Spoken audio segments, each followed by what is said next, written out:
Hi everybody, I'm Bree the Plant Lady, and today we are getting busy getting the Carolina garden house replanted with native perennial plugs. So basically, we have this bed here that we did a temporary installation of direct seeded buckwheat. We're just pulling the buckwheat out around the plants that were put in. We're gonna take the electric mower, mow all of that biomass in place so that it decomposes right where it grew. And then we're gonna take a wide selection of native perennials that we have left over from the big plant sale at the Spring Open Garden. We're gonna get this entire bed permanently planted so that it'll be an ideal area for pollinators, including bees and butterflies and lots of other native insects. So stay tuned to watch our progress. All right, so for getting this bed prepped, we've already done a little bit, particularly by having the buckwheat planted here. That's basically a green cover crop, and it really helps add a lot of nutrients to the soil.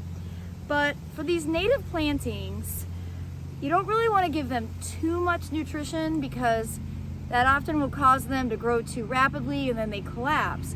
So the soil that I've been primarily using for my native plantings is this level mix from Soil Cube.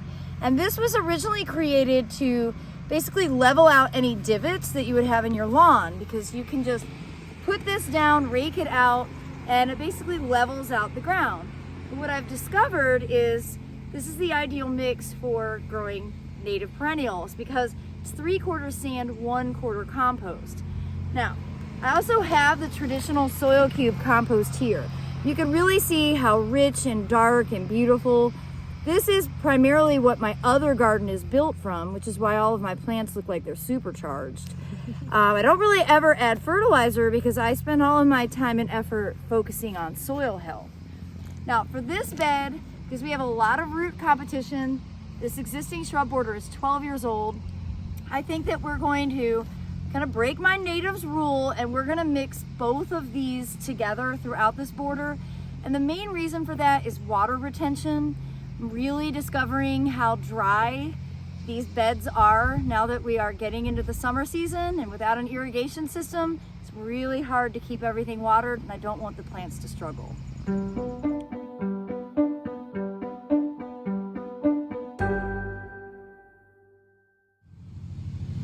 All right, so we put down 4 bags of Soil Cube compost and 1 bucket of level mix because that's all I had. And we literally just put that right on top of the mulch that's existing. And now before we plant, we're gonna go ahead and mulch it again. That way it'll look neat and tidy, and it will, in theory, help retain some moisture. Again, this bed is really dry. These shrubs take up a lot of water, but there's also a live oak and a water oak. So this is not a wet bed by any measure. What plants are we looking to put in here? Well, we've got a lot of random trays that are left over from the plant sale. And we've got some phlox. That is not David right here. We've got some asters. This is Phlox David. We've got a lot of echinaceas. I think this is Echinacea pallida. We've got some more asters here, some Calamintha, some alliums. We've got a few Phlox Jeana. So basically just the leftover remnants in these trays. This looks like a Monarda. This is Clear Grace. So we're basically just aiming to get these trays emptied, and we're gonna plant them in mass as best as possible so that they'll really show up and read as intentional instead of being one here, one there.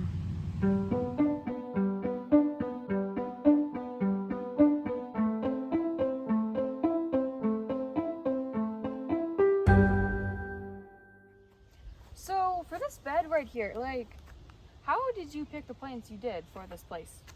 Well, it's an excellent question, Emily. And first of all, we're using the plants that are left from the plant sale. So that was step number 1. But it's also from experience of working with these plants over the years and observing them in other gardens.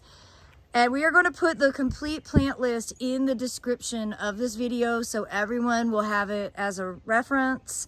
And all of the plants that were sold at the Spring Open Garden, those plant descriptions are on my website, breegrows.com, under the Spring Open Garden plant sale descriptions tag or link, however you want to put it. But we basically have a mix of full sun native perennials. We already have Pycnanthemum in that I planted I actually did this planting on St. Patrick's Day. I like gardening on holidays because I can remember when I've done something. This is like a few days before Memorial Day, so that's how we'll remember that we did this. So we've got Phlox, Morris Berd, we've got Phlox Jeana, Monarda, Claire Grace. We've got a bunch of muley grass that's already planted, and in front of that we're going to do Calamintha. And then over here we've got Phlox David. We've got some more Pycnanthemum. Here we've got Aster ericoides snow flurry that we're going to do a mass planting of around this corner.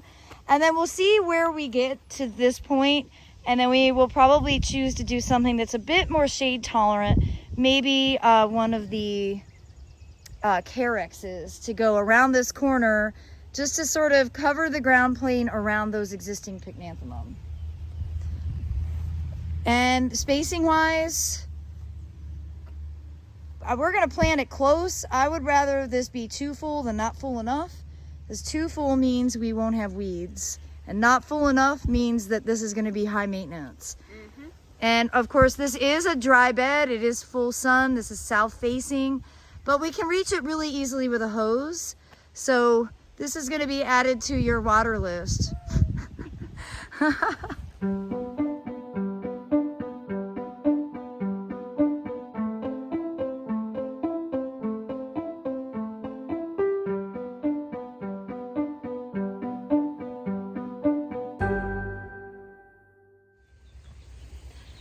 Well, everybody, I hope this video will serve as inspiration for you to be able to consider putting in a native perennial border, just like we did here today. As you can see with the landscape size plug, planting is really easy. And now the key thing will be to keep it watered. And look, Emily's out watering.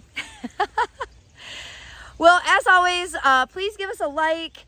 Be sure to subscribe so you can stay in the loop to see how all of these plants grow out and how everything that we have growing here in our Zone 7, Central North Carolina looks through the course of the summer.